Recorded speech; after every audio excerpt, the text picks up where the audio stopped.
সরকারের কাছে আমার দাবি যে আমি জীবিত থাকার জন্য আমি বিচারের রায় কার্যকর হয়। জুলাই আন্দোলনে প্রথম শহীদ আবু সাইদ বৈষম্যের বিরুদ্ধে জীবন বলিদানের 2 বছর পার হলেও নিজ বিশ্ববিদ্যালয়েই অবহেলিত।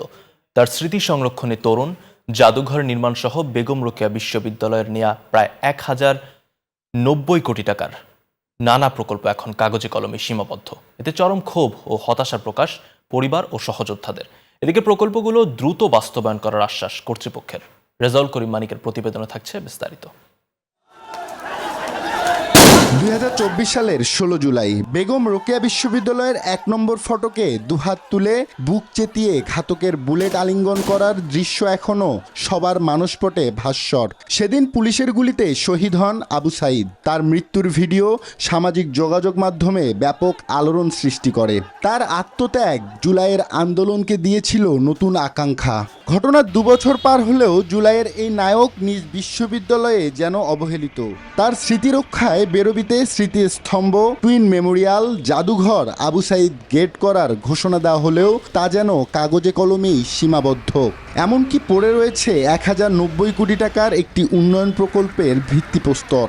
আবু সাইদের স্মৃতার্থে কিন্তু এখানে একটা মনুমেন্ট হওয়ার কথা। আবু সাইদ গেট, আমরা যেখানে দাঁড়িয়ে আছি এখানে একটা গেট হওয়ার কথা, কিন্তু দুর্ভাগ্যবশত আজ প্রায় আরও 1 বছর পর, মানে 2024 সাল থেকে প্রায় 2 বছর পেরিয়ে গেলেও সেগুলোর কাজ এখনো শুরু করা যায়নি।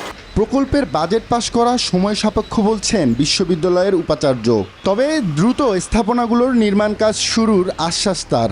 আবু সাইদের জন্য বিশ্ববিদ্যালয় কর্তৃপক্ষ, আবু সাইদের গেট আমাদের 20 তারিখে টেন্ডার ওপেনিং হবে, আশা করি আমরা কাজ শুরু করতে পারবো। আবু সাইদের স্মৃতিস্তম্ভর কাজটাও আমাদের 16 তারিখ থেকেই মাননীয় মন্ত্রী মহোদয়ের মাধ্যমে এটা আমরা নতুন করে করব। আবু সাইদের বাড়িতে এখনো শোকের আবহ। নতুন প্রজন্মকে আবু সাইদের আত্মগাথা জানাতে তার স্মৃতি রক্ষার দাবি পরিবারের।